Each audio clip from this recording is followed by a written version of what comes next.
গল্পকথন by জ্যোতি চ্যানেলে আজকে শুনবেন হুমায়ূন আহমেদের লেখা একটি বিখ্যাত উপন্যাস কোথাও কেউ নেই। আজ পর্ব 16।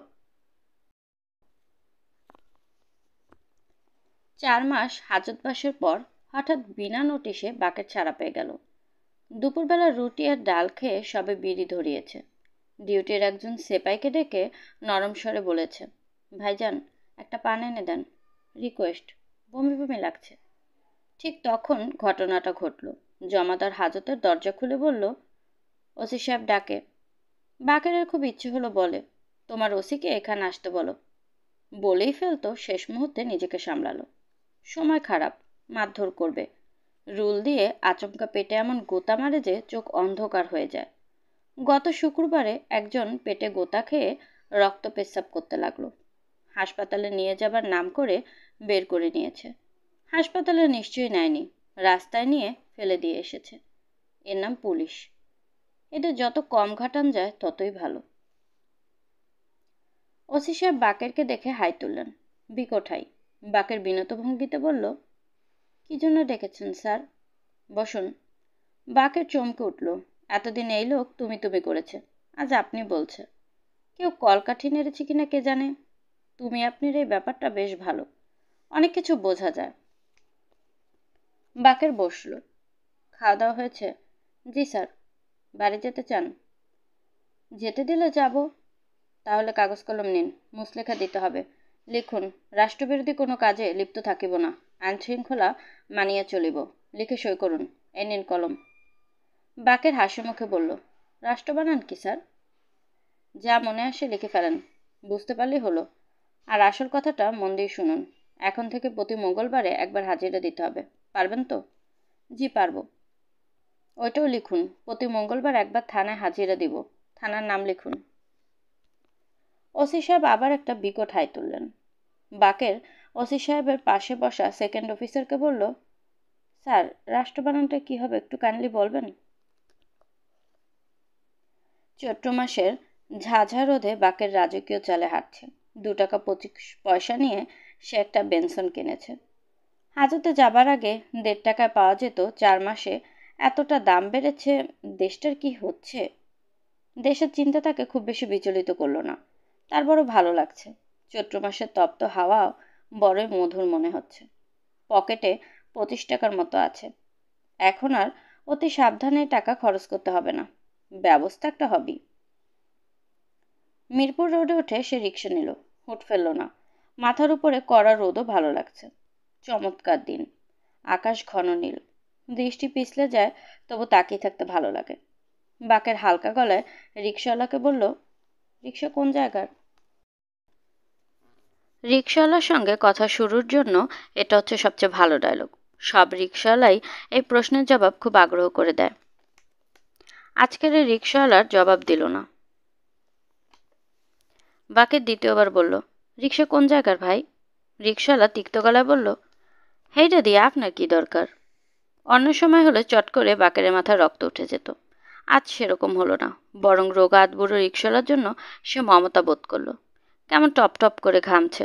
ন্যায্য ভাড়ার উপরেও বেটাকে 2 টাকা বকশিস ধরে দিতে হবে। ভাগ্যিস সে রিক্সাওয়ালা হয়ে জন্মায়নি। প্যাসেঞ্জার নিয়ে এই দুপুরের রোদে বেরোতে হলে সর্বনাশ হয়ে যেত। বাকের দরাজ গলায় বলল, আস্তে চালাও ভাই, তাড়াহুড়ার কিছু নেই। সিগারেট খাবে?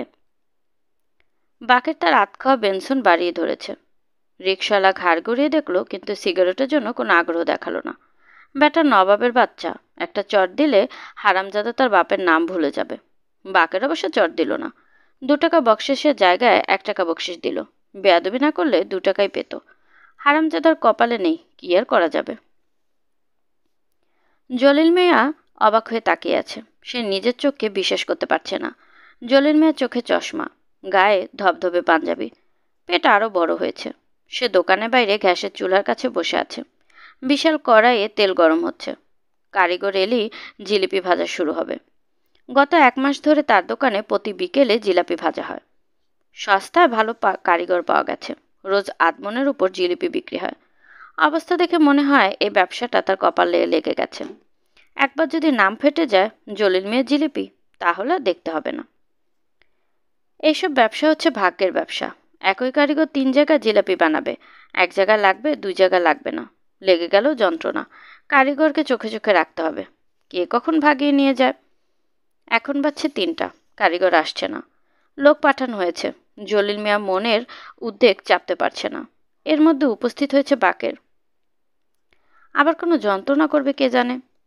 বাকের দোকানে ঢুকতে ঢুকতে বলল, তারপর কেমন চলছে? জলিল মিয়া শুকনো গলায় হাসল। অতিরিক্ত দরদ ঢেলে জিজ্ঞেস করল, কবে ছাড়া পেলেন বাকের ভাই? বাকের এই প্রশ্নে জবাব দিল না।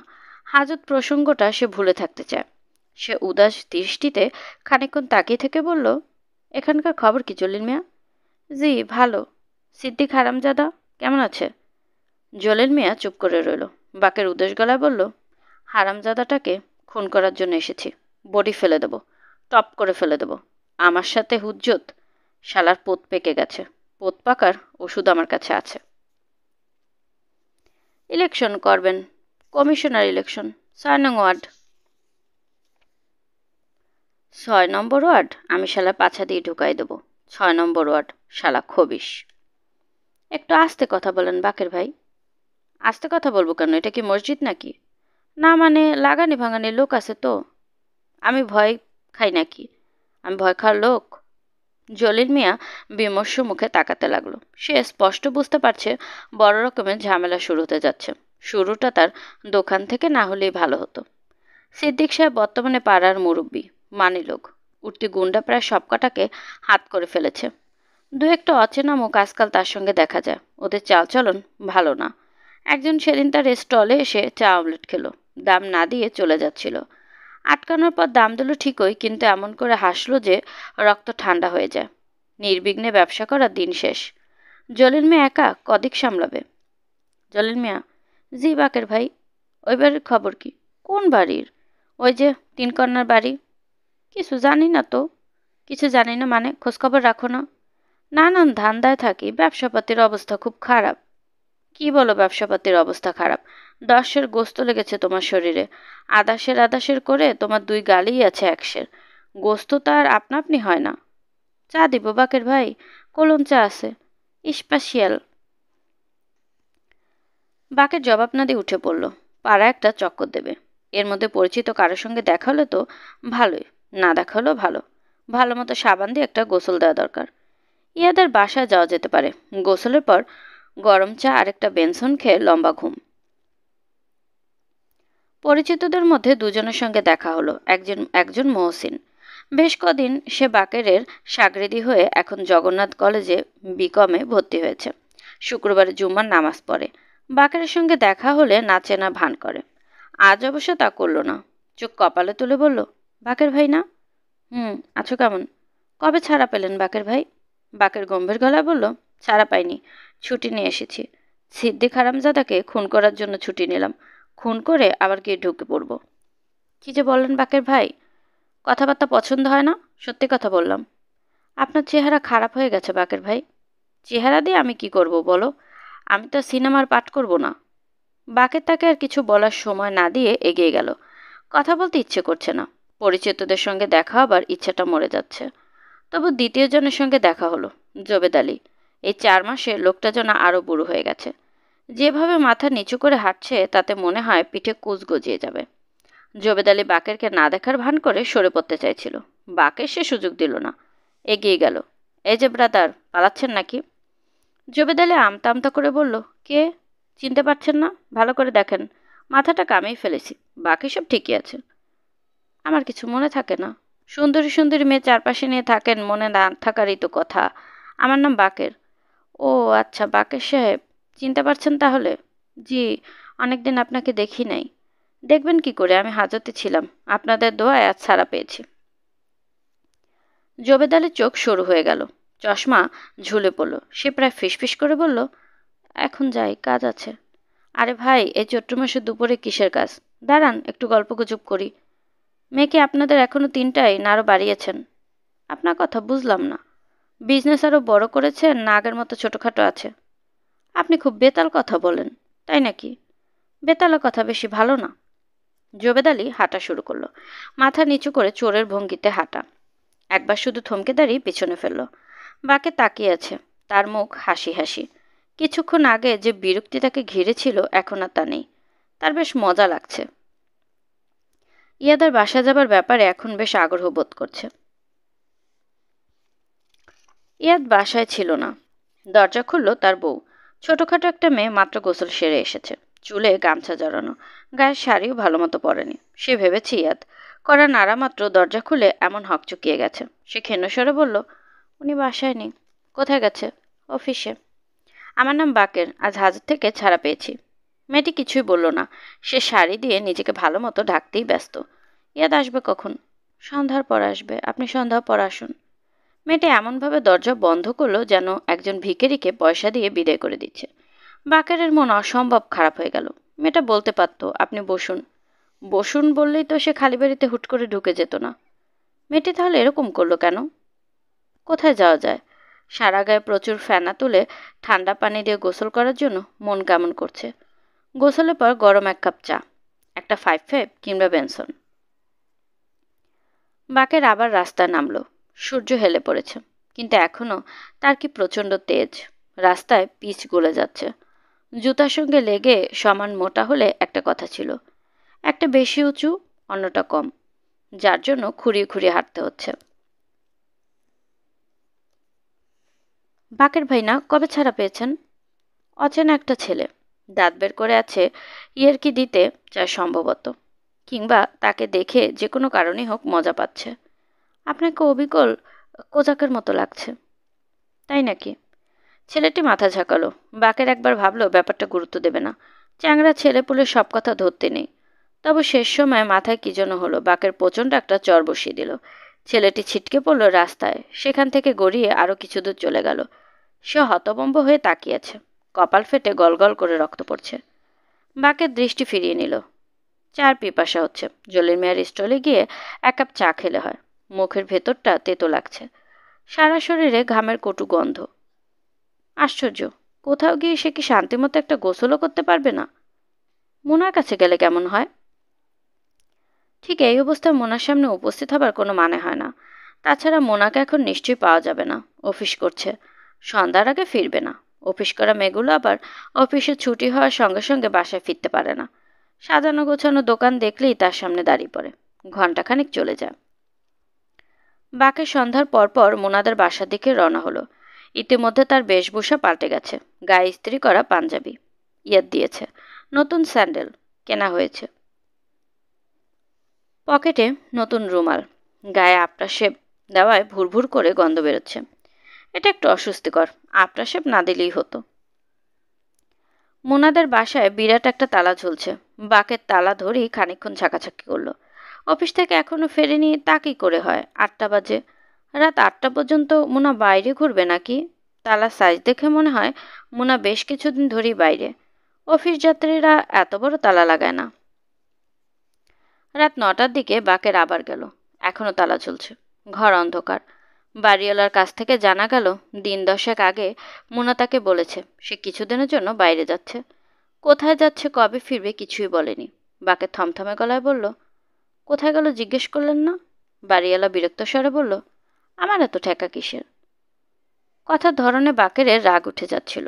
অনেক কষ্টে সে রাগ সামলালো। মনে মনে কয়েকবার বলল, লাসা লাসা। উল্টো করে শালা বললে রাগ নাকি কমে যায়। এই জিনিসটা সে শিখেছে হাজতে বসে। ব্যাপারটা সত্যি না, রাগের তো কমার কোনো নামই নেই। তবু সে বেশ কয়েকবার বলল, লাসা লাসা। বাড়িওয়ালা হারামজাদা মুখের উপর দরজা বন্ধ করে দিল। জাহানারা গা ধুয়ে ছাদে গিয়ে বসেছে। কদিন ধরে অসহ্য গরম। গা ধুয়ে ছাদে বসে থাকলে কিছুক্ষণ ভালো লাগে, তারপর আবার শরীর ঘামতে থাকে। ইচ্ছে করে বিরাট কোনো দিঘিতে গা ডুবিয়ে বসে থাকতে। পদ্ম দিঘি, যার অথই জলে টাটকা পদ্মের গন্ধ। আর ছাদে বসে থাকতে ভালো লাগছে না। বাতাস একেবারেই নেই। অনেক দূরে আকাশে বিদ্যুৎ চমকাচ্ছে। লোক দেখান বিদ্যুৎ। বৃষ্টি হবে না। জাহানারা দীর্ঘ নিঃশ্বাস ফেলল। ছাদে বসে থাকার কোনো অর্থ হয় না। এর চেয়ে বসার ঘরে ফ্যানের নিচে বসে থাকলেই ভালো। বাতাস খানিকটা লাগবে। বড় আপা। জাহানারা চমকে তাকালো। মীরা উঠে এসেছে। সে তার স্বভাব মতো পা টিপে টিপে এসে কানের কাছে চেঁচিয়েছে, বড় আপা। চমকে দিয়েছে আপা? হুম। খুব খারাপ অভ্যাস মীরা। মানুষকে চমকে দিয়ে তোর লাভটা কি? কেন করিস এরকম? আর করব না। নিচে যাও আপা, তোমার কাছে একজন ভদ্রলোক এসেছেন। আমার কাছে এত রাতে? রাত তো বেশি হয়নি আপা, মোটে 9টা 21। ভদ্রলোক আসার সঙ্গে সঙ্গে ঘড়ি দেখলাম। সে কে? জানি না কে। খুব ভীতু ভীতু চেহারা, আমাকে আপনি আপনি করে কথা বলল। এটা কি মিস জাহানারার বাসা? উনি কে আছেন? আপনি কি তাকে দয়া করে বলবেন মামুন সাহেব এসেছেন? নিজেকে কি চমৎকার করে সাহেব বলল। আমি আর একটু থাকলেই হেসে ফেলছিলাম। জাহানারা বিস্মিত হয়ে নিচে নেমে এলো। এত রাতে হুট করে বাসায় উপস্থিত হবার কোনো মানে হয়? তার সঙ্গে এমন কোনো ঘনিষ্ঠতা তো নিশ্চয়ই নেই। মামুন মুখে অপ্রস্তুত একটা ভঙ্গি নিয়ে এলো। এত রাতে উপস্থিত হবার কারণে সে নিজেও যে লজ্জিত তা পরিষ্কার বোঝা যাচ্ছে। কাজটা যে ভালো হয়নি, চলে যেতে পারলে সে বাঁচে এই ভাবটা স্পষ্ট। জাহানারার একটু মায়াই লাগলো। আরে আপনি? অসময়ে এসে পড়েছি, খুবই লজ্জিত। এত রাত হয়েছে বুঝতে পারিনি। দাঁড়িয়ে আছেন কেন? বসুন। রাত এমন কিছু বেশি হয়নি। আগেও কয়েকবার ঢাকায় এসেছি, আপনার সঙ্গে দেখা হয়নি। একবার অবশ্য বাসাতেও এসেছিলাম। কই, আমাকে তো কেউ কিছু বলেনি। না মানে আপনাকে বলবার কথাও না, আমি রাস্তা দিয়ে চলে গেছি। কি আশ্চর্য, কেন? সেবারও রাত হয়ে গিয়েছিল, ভাবলাম এত রাতে বিরক্ত করা। আপনার বান্ধবী কেমন আছেন? প্রশ্নটা করে জাহানারা নিজেই খানিকটা অপ্রস্তুত হয়ে গেল। হঠাৎ করে বান্ধবীর প্রসঙ্গ নিয়ে আসার কোনো কারণ নেই। কিংবা কে জানে, হয়তো কারণ আছে। হয়তো তার অবচেতন মনেই প্রসঙ্গটা আছে। মোনার কথা বলছেন? জি। ওর কোনো খবর পাচ্ছি না। বাসায় তালা। দুদিন গিয়ে ঘুরে এসেছি। কোথায় গেছে তা কেউ জানে না। অফিসে যান। অফিসে গেলে নিশ্চয়ই খোঁজ পাবেন। অফিসে গিয়েছিলেন? জি না। মামুনের মন একটু খারাপ হলো। অফিসের কথা তার মনে আসেনি। চা খান? জি না, চা খাবো না, আজ উঠি। এসেই উঠবেন কেন? বসুন, গল্প টল্প করি। আপত্তি না থাকলে রাতে আমাদের সঙ্গে খান। মামুন কিছুই বলল না। জড়সড় হয়ে বসে রইল। তার ভঙ্গি দেখে মনে হচ্ছে খাওয়ার ব্যাপারে তার কোনো আপত্তি নেই। অথচ খাবার কথাটা জাহানারা নিতান্তই ভদ্রতা করে বলেছে। ঘরে আয়োজন খুবই সামান্য। দুপুরের তরকারির অবশিষ্ট দিয়ে রাতে চালানোর কথা। জাহানারা একবার ভাবলো বলবে, থাক, আপনার খাওয়া দাওয়ার দরকার নেই, মেনু খুব খারাপ, অন্য একদিন এসে খেয়ে যাবেন।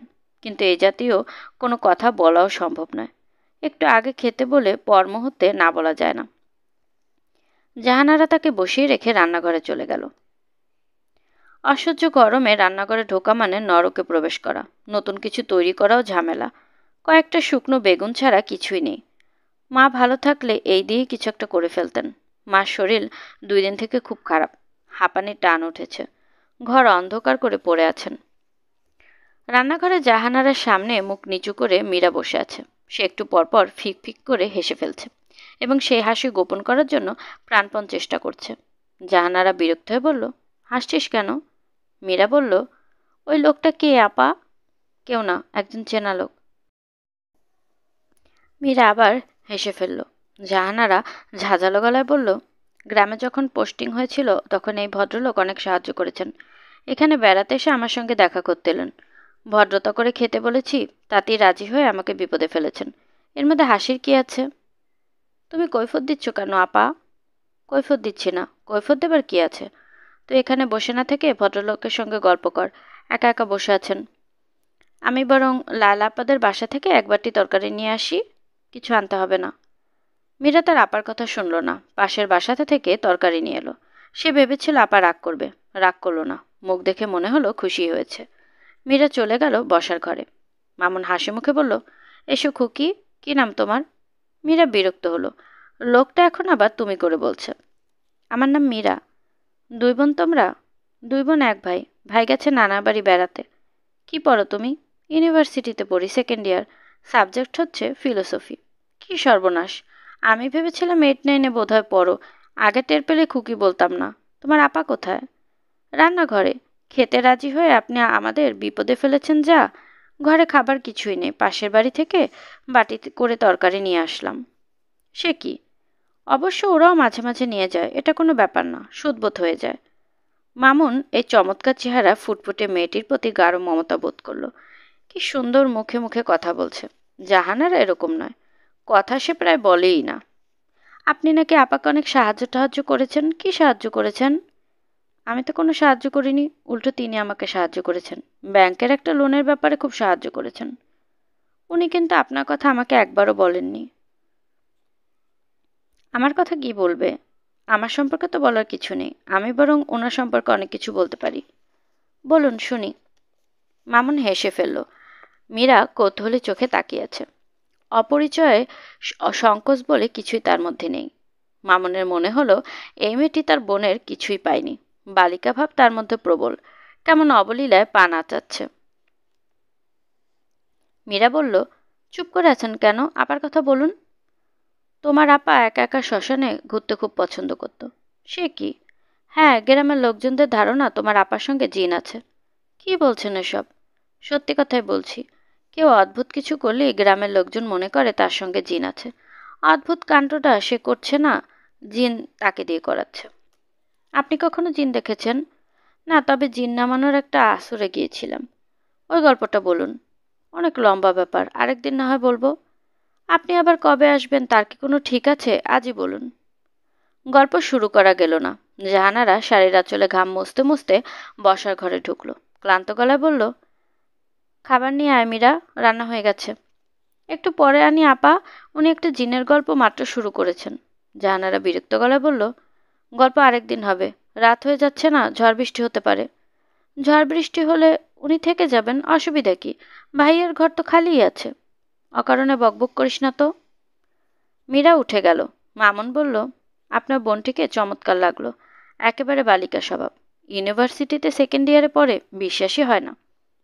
ইউনিভার্সিটিতে পড়ে আপনাকে কে বলেছে? ও এবার মাত্র ক্লাস 10-এ উঠেছে। ওরা একটা কথাও বিশ্বাস করবেন না। মামুন হেসে ফেলল। প্রথমবারের মতো জাহানারার মনে হলো এই লোকটার হাসিটা তো বেশ সুন্দর, সহজ হাসি। সব মানুষ সরল ভঙ্গিতে হাসতে পারে না। মনের মধ্যে কুটিলতা তাদের হাসির মধ্যে অদৃশ্যভাবে ছায়া ফেলে। মামুন বলল, আমি হুট করে আসায় আপনি কি আমার উপর রাগ করেছেন? না, রাগ করব কেন? বিরক্ত যে হয়েছেন এটা বুঝতে পারছি, তবু যেতে ইচ্ছে করছে না। জাহানারা কি বলবে ভেবে পেল না। মীরা এসে বলল, ভাত দেওয়া হয়েছে। জাহানারার মা হাসিনা বিছানায় শুয়ে থাকলেও কোথায় কি হচ্ছে সবে স্পষ্ট বুঝতে পারেন। আজ তার হাঁপানির টান উঠেছে। শ্বাস নেবার কষ্টের সঙ্গে যোগ হয়েছে গরমের কষ্ট। সন্ধ্যাবেলায় আতকপালি মাথার যন্ত্রণাও ছটফট করছে। তবে এর মধ্যেও টের পেলেন অপরিচিত একজন যুবকের জন্য এ বাড়িতে রান্নাবান্না হচ্ছে। তিনি বুঝতে পারছেন যুবক জাহানারার পরিচিত। অফিস করা মেয়েদের অনেক পরিচিত পুরুষ থাকে, এটা স্বীকার না করার উপায় নেই। কিন্তু তাই বলে তারা রাতে ভাত খাবার জন্য থেকে যাবে কেন? তারা কি জানে না একজন অবিবাহিতা মেয়ের কাছে রাত বিরেতে যেতে নেই? মেয়ে বা মেয়ের আত্মীয় স্বজন কিছু মনে না করলেও আশেপাশে লোকজন আছে না? কেউ যদি হঠাৎ করে একটা কথা বলে ফেলে তখন? মানুষের মুখেই জয়, আবার মানুষের মুখেই ক্ষয়। মেয়ের নামে বদনাম বের হতে সময় লাগে না। কেউ একটা কথা বললে 10 জন সে কথাটা 10 রকম করে 100 জনকে বলবে। হাসিনা বিছানায় উঠে বসে বেড সুইচে বাতি জ্বালালেন। তার একটা সংকেত। বাতি জ্বালান মানে তিনি চান কেউ আসুক তার ঘরে। অন্ধকার ঘরের অর্থ তিনি কারোর সঙ্গ কামনা করছেন না। মীরা ঘরে ঢুকল। হাসিনা বললেন, কে এসেছে? মীরা গম্ভীর গলায় বলল, আপার বন্ধু। আপার বন্ধু আবার কে? আচ্ছা, একজন। এতদিন আপা কাউকে বলেনি তো বলে আমরা কেউ জানতে পারিনি, এখন জানলাম। তুই কি বলছিস? ঠিকই বলছি মা, খুব শীঘ্রই বাড়িতে বিয়ে লেগে যাবে। হলুদ বাটো, মেহেন্দি বাটো, বাটো ফুলের মৌ। হাসিনা কাতর গলায় বললেন, জাহানারাকে ডেকে আনতো। মীরা মার পাশে বসতে বসতে বলল, এখন ডাকা যাবে না, ওরা দুজন সুখ দুঃখের কথা বলছে। হাসিনা অদ্ভুত চোখে তাকিয়ে রইলেন। জাহানারার মতো মেয়ে নিজে একটা ছেলেকে পছন্দ করেছে, আলাদা একটা ঘরে বসে গল্পগুজব করছে, এই ব্যাপারটা তার বিশ্বাস হচ্ছে না। এখন যদি ইলেকট্রিসিটি চলে যায়? ইলেকট্রিসিটি চলে গেলে অবস্থাটা কি হবে? ঢাকা শহরের ইলেকট্রিসিটি কি কোনো ঠিক আছে? হাসিনার প্রায় দম বন্ধ হয়ে আসছে, হাত পা ঠান্ডা হয়ে আসছে। ইচ্ছে করছে উঠে বসার ঘরে চলে যান এবং কঠিন গলায় বলেন, এই ছেলে, তুমি কেমন ভদ্রলোক বলো তো, এত রাত পর্যন্ত। হাসিনার ভাবতে পারলেন না, ভাবা সম্ভব নয়। দিনকাল পাল্টে গেছে, কিছু বলতে ইচ্ছে করলেও বলা যাবে না। জাহানারা ঘরে ঢুকে শান্ত গলায় বললেন, মা, উনি আপনার সঙ্গে দেখা করবেন। হাসিনা তীক্ষ্ণ চোখে তাকালেন। এই ঘরে বাল্ব 40 পাওয়ারের, পরিষ্কার কিছু দেখা যায় না। ওনার নাম মামুন। গ্রামে যখন পোস্টিং ছিল তখন আমাকে অনেক সাহায্য করেছেন। মামুন এগিয়ে এসে পা ছুঁয়ে সালাম করলো। হাসিনা তাকিয়ে আছে তীক্ষ্ণ চোখে। ছেলেটা লম্বা আছে, এটা একটা ভালো দিক, তবে বয়স বেশি। জাহানারার চেয়ে 7-8 বছরের বড় তো হবেই, আরও বেশি হতে পারে। গায়ের রং ময়লা। পুরুষ মানুষের গায়ের রং ময়লা হলে যায় আসে না। সভ্যভদ্র বলেও মনে হচ্ছে। পা ছুঁয়ে সালাম করলো। কেউ করে না, নিজের ছেলেমেয়েরাই করে না, তো অন্য মানুষ করবে। ছেলেটিকে তিনি তুমি বলবেন না আপনি বলবেন ভেবে পেলেন না। মামুন বলল, আপনার শরীর কেমন? বাবা, আছি ভালো, তুমি বসো। আমি এখন যাই, অন্য আরেকদিন এসে আপনার খোঁজ নেব। এই ভদ্রতাটুকু হাসিনা ভালো লাগলো। আবার আসবো বলেনি, বলেছে আবার এসে আপনার খোঁজ নেব। ছেলেটা মন্দ হবে না। বিয়ে শাদী অবশ্য পুরোটাই ভাগ্য, কিছুই বলা যায় না। হাসিনা বেশ আগ্রহ নিয়ে বললেন, বসো, একটু বসো। বলেই মনে হলো এতটা আগ্রহ দেখান কি ভালো? মোটেই ভালো না। বসতে চাইলে বসবে, বসতে না চাইলে বসবে না। মামুন বসল না, সঙ্গে সঙ্গে বিদায় নিল। যাবার আগে কয়েকবার পা ছুঁয়ে সালাম করলেন। হাসিনার ভালো লাগলো, কিন্তু সেটা সে করল না। পুরনো দিনের মতো আদব কায়দা কি আর এখন আছে? নেই। ভালো ভালো জিনিস কিছুই থাকবে না। মামুন ঘর থেকে বেরোবার প্রায় সঙ্গে সঙ্গে ঝমঝমে বৃষ্টি নামলো, মুষলধারে বৃষ্টি। জাহানারা কেন যেন বারবার মনে হচ্ছিল আধবেজা হয়ে মামুন এক্ষুনি ফিরে আসবে। লেডিস ছাতা একটা ঘরে আছে, তা দিয়ে দেয়া যাবে, কিংবা থেকেও যেতে পারে। অসুবিধা কি? মামুন অবশ্য ফিরল না। মোনা জহিরে চিঠি পেয়ে নেত্রকোনা চলে এসেছে। চিঠিতে সে ভেঙে কিছুই বলেনি। অস্পষ্টভাবে কিছু কথাবার্তা লেখা, যা পড়ে মোনা চমকে উঠেছে। 7 দিনের ছুটি নিয়ে রওনা হয়েছে। সঙ্গে আছে বাবু। বাবু কয়েকবার ভয়ে ভয়ে জানতে চেয়েছে চিঠিতে কি লেখা। মোনা বিরক্ত হয়ে বলেছে, কিছু লেখা নেই। লেখা না থাকলে তুমি এত ব্যস্ত হয়ে রওনা হচ্ছ কেন?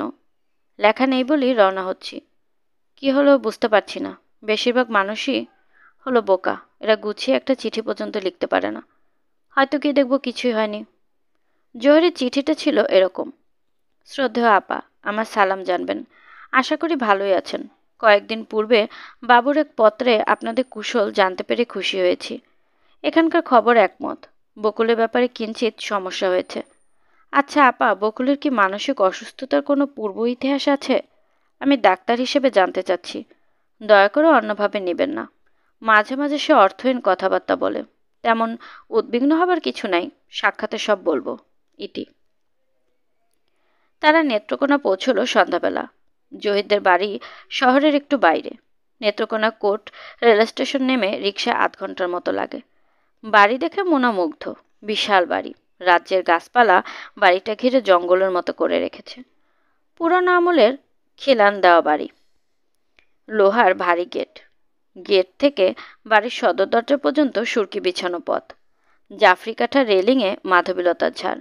মোনা মুগ্ধ হয়ে গলায় বলল, চমৎকার। বাবু মাথা ঝাঁকিয়ে বলল, চমৎকার কোথায় আপা, এত ভুতুরে বাড়ি। বাড়ির সামনে এসে দাঁড়ানোর পর এটাকে সত্যি সত্যি ভুতুরে বাড়ি বলেই মনে হতে লাগলো। কোনো সারা শব্দ নেই। সন্ধ্যা হয়ে গেছে, অথচ কোথাও বাতি জ্বলছে না। 2-3 জায়গা থেকে একসঙ্গে তক্ষক ডাকছে। কামলা ধরনের একজনকে বারান্দায় বসে দড়ি পাকাচ্ছিল। বাইরের মানুষজন দেখেও তার কোনো ভাবান্তর হলো না। দড়ি পাকানোর মনোযোগ যেন আরো বেড়ে গেল। মুনা বলল, এই যে ভাই, ভিতরে গিয়ে বলুন আমরা এসেছি। লোকটি নিঃশ্বাস ফেলে বলল, বাড়িতে কেউ নাই। সে কি, কোথায় গেছে? বিরামপুর, খালা ছোট মাইয়ের বিয়া। আসবে কখন? ঠিক নাই, রাইতে ট্রেনে আসতে পারে, আবার নাও আসতে পারে। বাড়িতে আপনি ছাড়া কেউ নেই? ময়নার মা আছে। আমরা ঢাকা থেকে এসেছি, আমি বকুলের বড় বোন। থাকবো এখানে, কিছু একটা ব্যবস্থা করুন।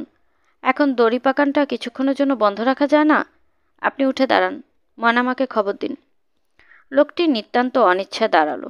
মুনা উঁচু গলায় বলল, কিরকম কাণ্ড কারখানা, কিচ্ছু বুঝতে পারছি না। চারদিক অন্ধকার হয়ে গেছে, বাতি জ্বলছে না কেন?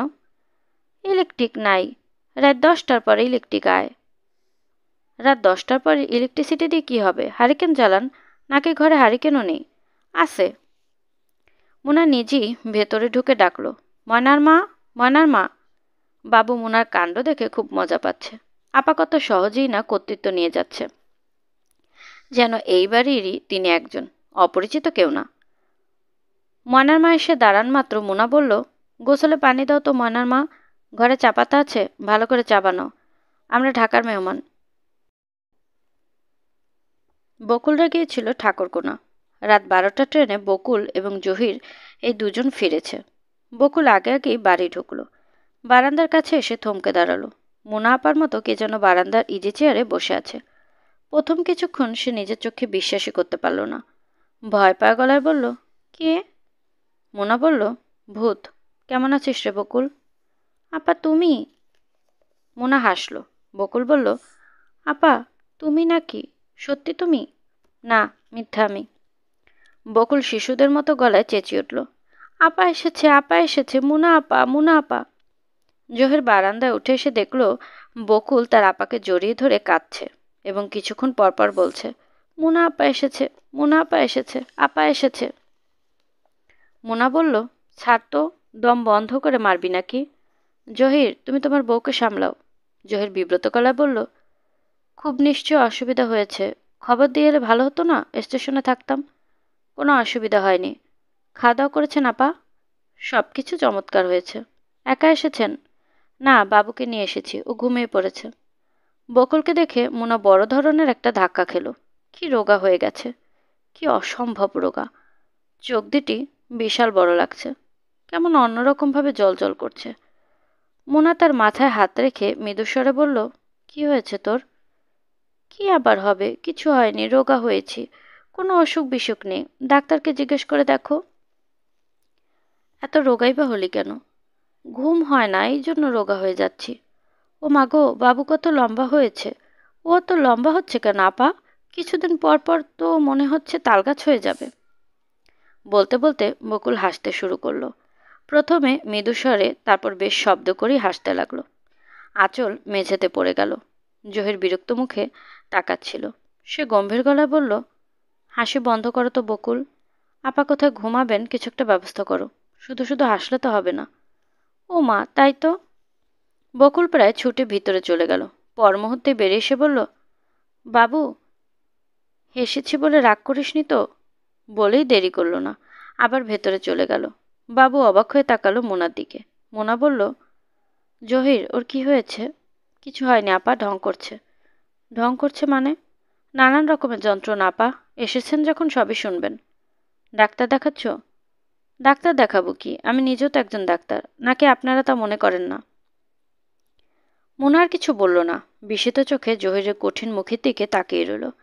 জহির অস্বস্তির সঙ্গে বলল, আপা কিছু মনে করবেন না, উল্টাপাল্টা কী সব বলছি, আসলে আমার নিজেরই মাথা ঠিক নেই। বলবো আপনাকে সব, আজ রাতেই বলবো, শুনলে আপনি নিজেই বুঝবেন। জহির যা বলল তা শুনে মোনা হতভম্ব হয়ে গেল। কাপা গলায় বলল, এসব তুমি কি বলছো? শুনছিলেন হুমায়ূন আহমেদের লেখা একটি বিখ্যাত উপন্যাস কোথাও কেউ নেই, আজ পর্ব 16। আজকে পর্বটি কেমন লাগলো কমেন্ট করে জানাতে ভুলবেন না। আমি আমার নিজের মতো করে আপনাদেরকে গল্প পাঠ করে শোনানোর চেষ্টা করছি, তাই ভুল ত্রুটি কিছু হলে আশা করি ক্ষমা সুন্দর দৃষ্টিতে দেখবেন, এবং গল্প পাঠ ভালো লাগলে প্লিজ আমার চ্যানেলটিকে সাবস্ক্রাইব করবেন। চাইলে অন্যদের সাথে শেয়ারও করতে পারেন। গল্পকথন বাই জুথি চ্যানেলের সাথেই থাকবেন আশা করছি। আল্লাহ হাফেজ।